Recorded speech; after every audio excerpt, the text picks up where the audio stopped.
Bismillahirrahmanirrahim. Assalamualaikum warahmatullahi wabarakatuh. InsyaAllah pada hari ini kami daripada kumpulan 5 akan membentangkan mengenai sistem-sistem kehidupan dalam Islam. Dan kumpulan kami memilih untuk membentangkan mengenai sistem pendidikan. Pembentangan ini adalah untuk menyelesaikan tugasan 3 bagi kursus MPU 3092. Dan insyaAllah sebagai pembentang pertama, saya Nurul Aina Safia binti Mazlan. okey, baik. Pembentang kedua, saya Nur Nadira binti Rosti. baik. Dan saya sebagai pembentang ketiga, Nurul Hidayah binti Azhari. Dan pensyarah bagi kursus kami adalah Ustaz Muhammad Rizwan bin Abdul Rasid.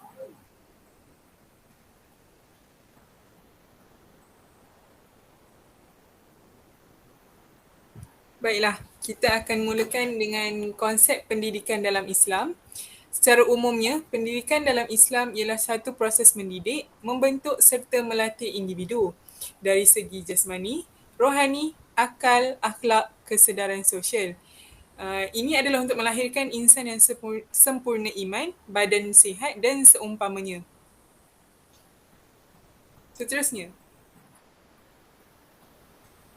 Di sini terdapatnya hadis, maksudnya aku diutuskan untuk menyempurnakan akhlak yang mulia.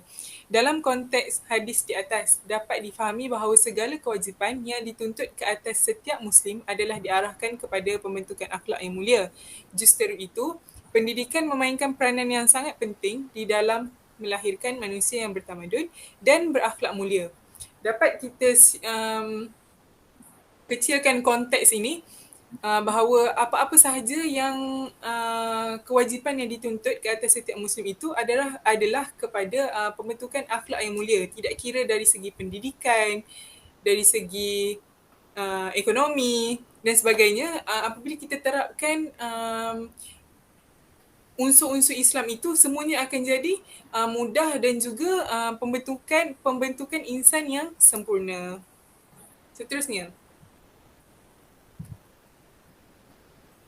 Baiklah, konsep pendidikan dalam Islam, pendidikan mempunyai beberapa istilah popular iaitu at-tarbiyah, at-tadris, at-ta'lim, at-tahzib dan al-insya. Dari keenam-enam istilah ini, istilah yang sering digunakan ialah at-tarbiyah. Baiklah, apa itu at-tarbiyah? At-tarbiyah berasal daripada perkataan Arab yang membawa erti penjagaan, pengasuhan dan pendidikan. Dapat kita lihat di sekolah juga ada menerapkan, mengetengahkan isu penjagaan dan pengasuhan. Bukan sahaja dalam penyebaran ilmu, tetapi guru juga membentuk murid-murid itu supaya menjadi insan yang sempurna. Seterusnya, tarbiyah Islamiah pula ialah penjagaan, pengasuhan dan pendidikan berasaskan sumber Al-Quran Al-Karim dan sunnah Rasulullah SAW. Dengan sumber inilah generasi sahabat dididik oleh Rasulullah SAW sehingga berjaya melahirkan generasi Rabbani yang mendapat pujian daripada Allah seperti yang disebutkan di dalam Al-Quran Al-Karim, iaitu kamu adalah sebagai ummah yang dikeluarkan untuk manusia. Kamu menyuruh berbuat kebaikan, melarang berbuat kemungkaran dan kamu beriman kepada Allah. Dapat kita simpulkan bahawa jika kita taat dan patuh kepada Allah, semua akan berjalan dengan lancar. Setiap urusan yang kita buat sehari-hari itu akan menjadi lancar dengan izin Allah. Seterusnya.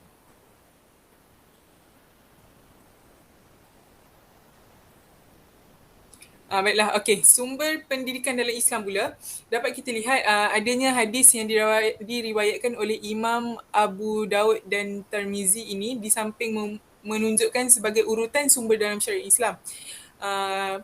Dialog yang terdapat dalam hadis tersebut ialah yang pertama, Nabi berkata, dengan apa kamu mengambil hukum? Dan dijawab oleh Muaz, dengan kitab Allah, Al-Quran. Selepas itu Nabi juga bertanya kembali, jika kamu tidak dapat Maka Muaz pun berkata, dengan sunnah Rasulullah, jika kamu tidak dapat, saya berjihad dengan fikiranku. Segala puji bagi Allah yang telah memberi petunjuk kepada utusan pesuruhnya. Dapat kita daripada hadis ini kita boleh ketahui bahawa urutan dari sumber-sumber pendidikan dalam Islam itu yakni bermula daripada Al-Quran, kemudian hadis Nabi, dan barulah berijtihad menggunakan akal fikiran. Dan ijtihad ini diperuntukkan jika ada hal-hal yang belum jelas disebut dalam Al-Quran dan As-Sunnah. Ada segelintir contohnya seperti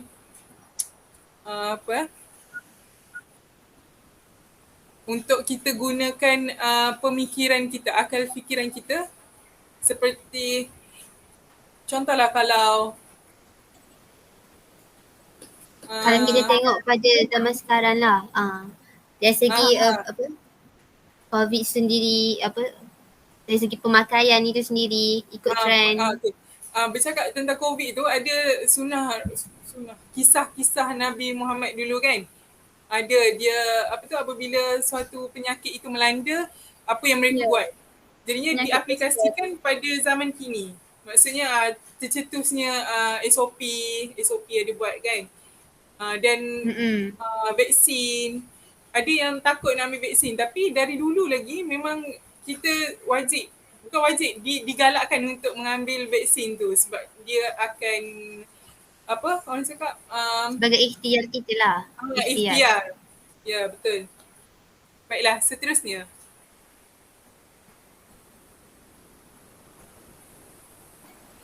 Okey, baiklah, saya akan sambung.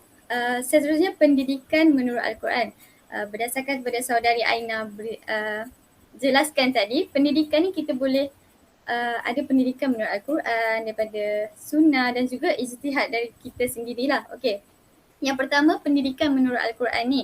Pendidikan menurut Al-Quran ni kita dapat macam mana kita dapat simpulkan dia ada 3 peringkat ataupun 3 kaedah, begitu kan Hidayah? Lebih kurang macam tu lah. Tapi yang pertamanya, pendidikan yang pertama, dasar utamanya adalah berkaitan dengan ketauhidan terhadap Allah Subhanahu Wa Taala. Dan yang kedua, mempelajari berkaitan dengan cabang-cabang agama. Dan yang ketiga, mempelajari berkaitan dengan etika sosial dalam kehidupan. Dan saya akan jelaskan setiap pendidikan ni, peringkat ni pada slide seterusnya. Okey, kita lihat yang pertama, pendidikan yang pertama yang menurut daripada Al-Quran lah, iaitu dari segi ketauhidan terhadap Allah Subhanahu Wa Taala. Jadi kita ni sebagai umat manusia dan sebagai seorang Muslim, dasar belajar utama kita adalah berkaitan dengan kita untuk kenal tentang Allah dan juga sifat-sifat Allah, iaitu keesaan Allah, kelurusan akidah kita sendiri, keagungan Allah dan kesempurnaannya. Dan ni kita dapat buktikan juga daripada ayat Al-Quran sendiri, iaitu daripada surah Luqman, yang mana Luqman menegaskan kepada puteranya dengan berkata, "Hai anakku, sesungguhnya jika ada sesuatu perbuatan seberat biji sawi dan berada dalam batu atau di langit atau di dalam bumi, nescaya Allah akan mendatangkannya, yakni membalasinya. Sesungguhnya Allah Maha Halus lagi Maha Mengetahui." Maksudnya di sini daripada Al-Quran ni kita sendiri akan belajar mengenai ketauhidan dan ataupun sifat-sifat Allah tu sendiri. Dalam cerita surah Luqman ni nak menceritakan kepada anaknya di sebalik cerita ni lah, yang mana Allah ni, sifat Allah ni Allah Maha Mengetahui. Walaupun perkara itu adalah perkara sekecil-kecilnya atas muka bumi yang kita buat ni, tapi Allah tetap tahu. Macam tu. Okay, seterusnya.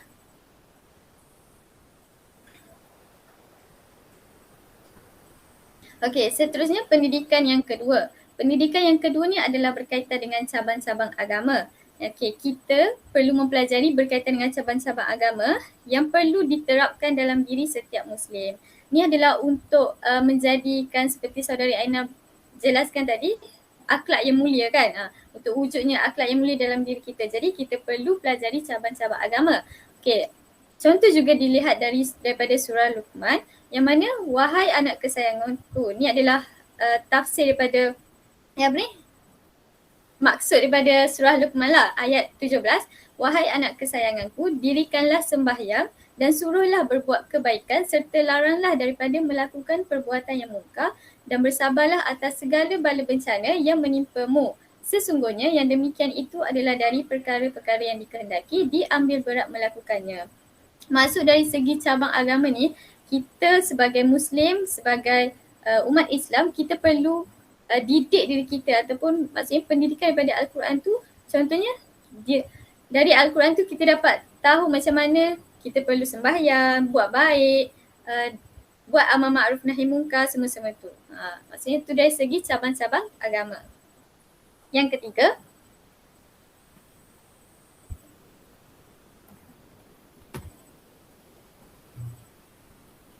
pendidikan yang ketiga iaitu berkaitan dengan etika sosial. Dan etika sosial ni lah yang akan mempengaruhi sesebuah masyarakat tu. Macam kemajuan sesebuah masyarakat tu lah. Jadi ilmu berkaitan dengan etika sosial ni perlu dipelajari untuk menjamin kemakmuran masyarakat dan negara. Sebab apa? Sebab etika sosial ni bila kita belajar mengenai etika sosial, memang automatik lah dia akan memberikan kesan kepada masyarakat sekitar kita. Dan bukti daripada ayat Al-Quran pun sendiri dari surah Luqman juga, daripada ayat 18, dan janganlah engkau memalingkan mukamu kerana memandang rendah kepada manusia, dan janganlah engkau berjalan di bumi dengan berlagak sombong. Sesungguhnya Allah tidak suka kepada tiap-tiap orang yang sombong, takbur, lagi membanggakan diri. Dan daripada surah Luqman juga ayat 19, dan sederhanakanlah langkahmu semasa berjalan, juga rendahkanlah suaramu, yakni semasa berkata-kata. Sesungguhnya seburuk-buruk suara ialah suara keldai. Maksudnya di sini daripada surah Luqman iaitu Al-Quran lah, menurut Al-Quran ni, pendidikan yang kita boleh belajar daripada Al-Quran tu berkaitan dengan etika sosial kita sebagai manusia, walaupun sesama Islam ataupun bukan, kita perlu wujudnya ataupun adanya etika sosial sesama insan. Seterusnya, ini salah satu bukti juga daripada ataupun berkaitan dengan pendidikan menurut Al-Quran lah, daripada surah Al-Baqarah ayat 151, yang sebagaimana kami telah menyempurnakan nikmat kami kepadamu, kami telah mengutus kepadamu Rasul di antara kamu yang membacakan ayat-ayat kami kepada kamu dan mensucikan kamu dan mengajarkan kepadamu Alkitab dan hikmah, serta mengajarkan kepada kamu apa yang belum kamu ketahui. Jadi di sini kita dapat daripada surah Al-Baqarah ni, kita dapat jelaskan bahawa pendidikan menurut Al-Quran tu sendiri akan mendidik kita jika kita menggunakan Al-Quran tu sebaik mungkin. Sebab itulah yang pertamanya dialog Rasulullah dengan Muaz tu kan, adalah yang pertama Al-Quran. Kerana Al-Quran ni merupakan didikan yang pertama ataupun pendidikan yang pertama sebagai umat Islam untuk kita mempelajari berkaitan dengan kehidupan kita sendiri. Sebab tu Islam ni syumul lah. Sebab Al-Quran tu pun melengkapi dah sebenarnya. Seterusnya. Seterusnya ialah pendidikan menurut As-Sunnah. Konsep daripada pendidikan menurut As-Sunnah ni merujuk kepada pendidikan Nabi dan Rasul, yakni adab-adab Rasulullah SAW lah. Sebab tu dikatakan pendidikan menurut As-Sunnah. Tujuannya adalah untuk mendidik manusia yang pelupa, iaitu an-nisyan, mengenal Allah dan menghindar manusia menjadi zalim dan jahil. Setelah pendidikan menurut Al-Quran, jadi wujudnya pendidikan menurut As-Sunnah yang akan membantu manusia lagi untuk mengenal Allah. Dalil yang dibuktikan pendidikan menurut As-Sunnah ni, daripada hadis Nabi Muhammad SAW bermaksud, Tuhan telah mendidikku dan menjadikan pendidikanku yang terbaik. Daripada hadis ni kita dapat jelaskan, kita dapat buktikan bahawa pendidikan, maksudnya Allah telah utuskan Rasul-Rasul dan Allah telah utuskan Nabi Muhammad SAW ni untuk menjadi role model. Maksudnya guru kepada kita kerana Tauladan. Tauladan. Kerana Nabi Muhammad SAW ni merupakan pendidikan yang terbaik. Jadi kita perlu ikutlah. Seterusnya.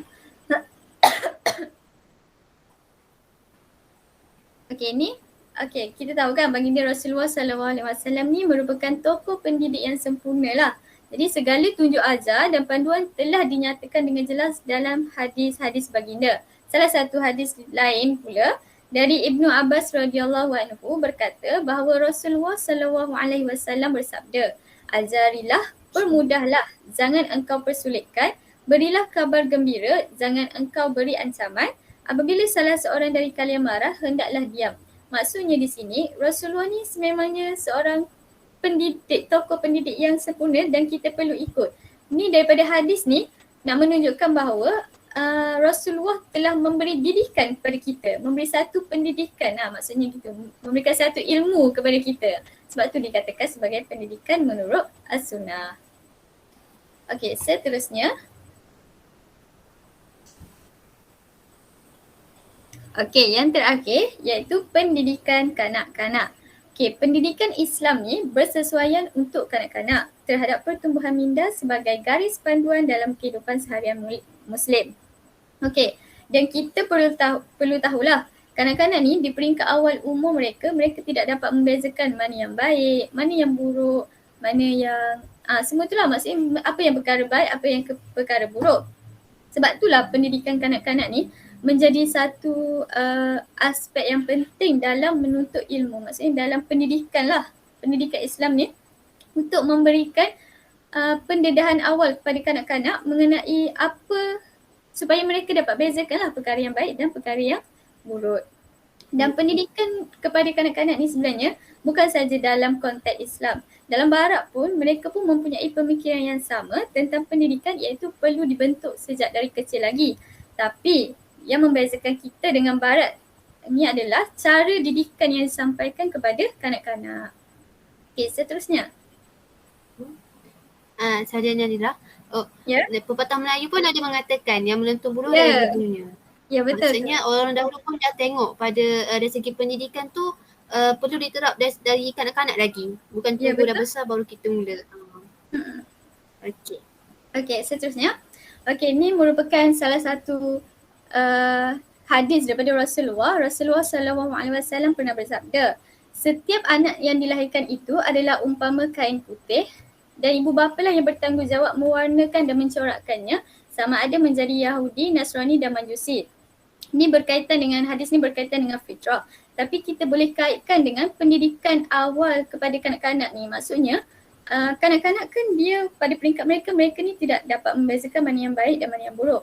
Jadi kita sebagai ibu bapa, sebagai yang dah besar, peringkat besar umur dewasa ni, kita mempunyai peranan untuk memberikan pendidikan kepada kanak-kanak tu.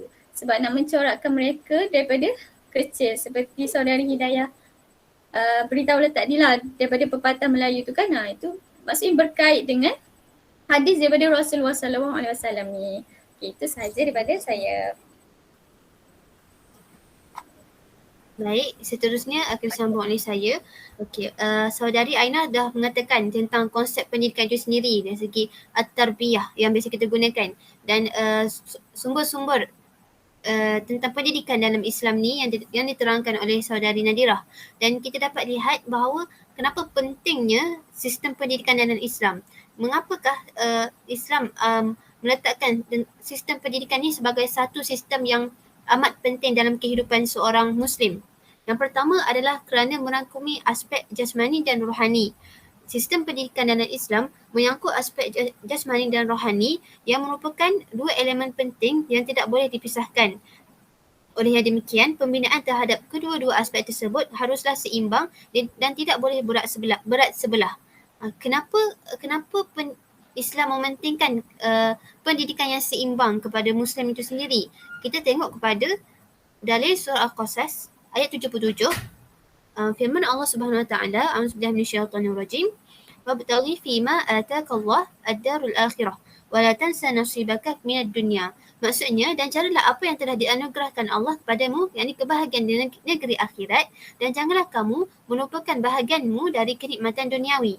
Yang dimaksudkan bahawa setiap Muslim tidaklah bila dikatakan mempunyai tujuan hidup, iaitu untuk mendapatkan redha Allah, bukan hanya mementingkan sistem pendidikan akhirat, tapi juga mementingkan pendidikan di dunia ini. Kerana apa yang kita buat di dunia itulah yang akan menentukan bagaimana pengakhiran kita. Dan dilihat pada sumber-sumber tadi, iaitu dari segi sumber pendidikan yang terutamanya kepada kanak-kanak itu, yang pendidikan kepada kanak-kanak, nak kata keseimbangan jasmani dan rohani itu perlu dimulakan daripada kecil lagi, kerana apabila mereka kecil, perkara yang mereka buat suatu kecil itu akan menjadikan kebiasaan mereka apabila mereka besar, dan benda itulah yang akan memberi kesan besar kepada pengakhiran hidup seseorang. Okey, baiklah. Seterusnya, kepentingan yang kedua adalah maaf, ada kesalahan penulisan, iaitu wujud unsur ketakwaan. Kenapa sistem pendidikan dalam Islam adalah penting kerana untuk mewujudkan ketakwaan? Kerana unsur ketakwaan itu adalah satu matlamat yang harus dicapai. Seperti yang telah kita ketahui bahawa takwa merupakan benteng yang dapat berfungsi sebagai daya tangkal terhadap pengaruh-pengaruh negatif yang datang dari luar dan boleh merosakkan nilai keagamaan yang ada pada diri seseorang ataupun masyarakat. Masyarakat adalah satu konteks yang lebih besar lagi. Tapi kalau kita fokus pada individu itu sendiri, kenapa sistem pendidikan mewujudkan unsur ketakwaan? Kerana sistem pendidikan dalam Islam sangat berkait rapat dengan dua sumber yang utama tadi, iaitu Al-Quran dan As-Sunnah. Di mana bila mana mempelajari, bila mana seorang Muslim itu mempelajari Al-Quran dan As-Sunnah, mereka akan lebih mengenal Tuhannya. Dan bila bercakap dengan sistem pendidikan, ya, saudara Aina dan saudara Nadirah, kita tak akan lari daripada perkataan guru. Dan pepatah Arab pun ada menyebut laula murabbi ma araftu rabbi. Jika bukan kerana guruku, mana mungkin aku dapat mengenal akan Tuhanku. Kita dapat lihat bahawa dari segi pendidikan itu sendiri yang akan membawa seorang Muslim itu lebih dekat dengan Tuhannya. Itulah salah satu kenapa pentingnya sistem pendidikan. Dan ini dapat dilihat dalam satu hadis, hadis bertakwa dan berakhlak mulia. An Abi Dzar qala li Rasulullah sallallahu alaihi wasallam, ittaqillaha haitsuma kunta wa atbi'i sayyi'atal hasanah tamhuha wa khaliqin nas bi khuluqin hasanin. Daripada Abu Dzar, ia berkata, Rasulullah sallallahu alaihi wasallam pernah bersabda kepadaku, bertakwalah kamu kepada Allah di mana sahaja kamu berada, dan ikutilah setiap perbuatan dosa dengan amal kebaikan. Nescaya ia akan menghapuskan dosa. Bergaulah dengan manusia dengan akhlak yang baik. Hadis Tirmizi nombor 1910. Baiklah, di sini dapat kita lihat bahawa dengan sistem pendidikan itu sendiri akan mewujudkan rasa takwa yang akan membentuk seorang insan yang berakhlak mulia, dan ia akan berakhlak mulia itu akan memberi kesan yang besar kepada pembentukan sebuah masyarakat yang harmoni. Bila masyarakat harmoni, negara pun sejahtera. Jadi itu bermula kepada individu itu sendiri. Dan kenapa sistem pendidikan ini penting adalah untuk mewujudkan rasa takut itu, takut kepada Allah. Dan bila mana kita takut kepada Allah, kita akan akan melaksanakan amar ma'ruf nahi munkar, akan beretika sosial dengan manusia sama manusia, menjaga hubungan sesama manusia, menjaga hubungan dengan alam, seperti yang seperti yang diterangkan oleh saudara Nadirah tadi. Baiklah, itu dari segi kepentingan sistem pendidikan dalam Islam. Seterusnya, kami memetik satu isu pendidikan yang berlaku di Malaysia baru-baru ini, iaitu tentang kes buli yang berlaku di sebuah sekolah menengah MRSM. Dan ini kami paparkan gambar daripada akhbar. Okey. Dan mengapa isu ini dipetik? Kerana ini mengaitkan tentang bagaimana menunjukkan kepentingan sistem pendidikan dalam Islam itu. Kerana bila dikaitkan dengan perkataan buli, kita dapat lihat bahawa itu ada kekurangan ataupun kepincangan dari segi etika sosial murid di sekolah. Etika sosial yang kita dapat kaitkan dengan pendidikan awal kanak-kanak, dan bagaimana wujudnya rasa ketakwaan dalam diri Muslim itu sendiri. Dan bila dan dikatakan mengenai isu pendidikan ini, kita dapat lihat bahawa pentingnya penerapan sistem pendidikan kepada kanak-kanak bermula daripada kecil lagi. Sistem pendidikan yang macam mana? Sistem pendidikan yang seimbang, yang bermula daripada jasmani dan rohani. Kerana bila mana dua-dua ini seimbang, tak akan adanya masalah seperti yang kita dapat lihat pada paparan ni, iaitu kes buli. Tak akan adanya masalah kes buli kerana mereka sudah faham bagaimana nak beretika, bagaimana nak menjadi seorang penuntut yang mempunyai tahap sosial yang orang kata mengikut Al-Quran dan As-Sunnah, yang menjadikan Rasulullah sebagai contoh tauladan, bagaimana contoh tauladan sebagai seorang penuntut ilmu lah. Okey. Itu dapat kita lihat sebagai isu pendidikan di Malaysia. Okey, seterusnya baiklah, kita sudah sampai kepada rumusan. Rumusan bagi pembentangan kami pada hari ini iaitu yang pertama, pendidikan Islam bertujuan untuk membentuk setiap individu Islam yang sempurna iaitu insan kamil.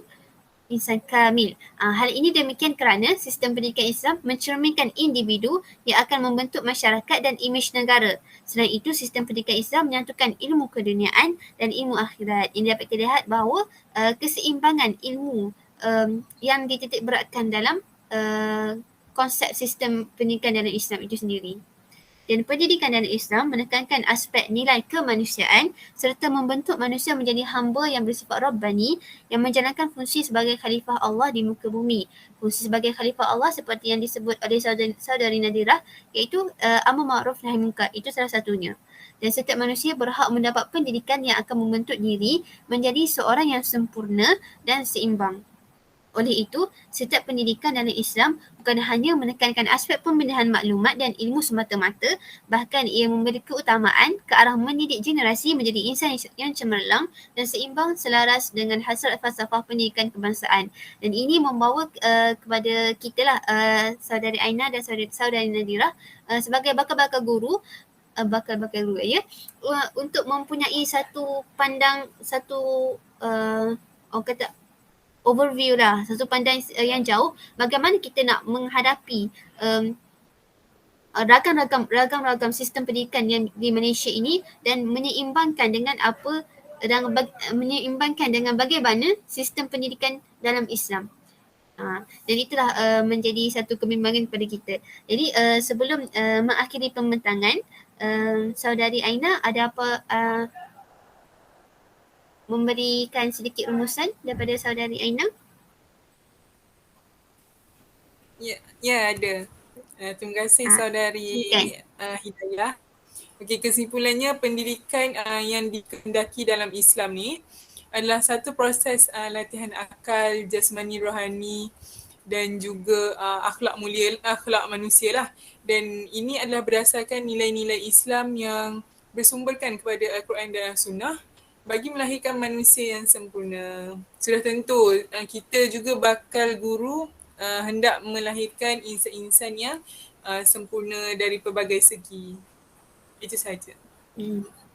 Ya, baik, saya sangat setuju. Rumusan yang mantap. Okey, seterusnya kita pindah kepada saudari Nadirah.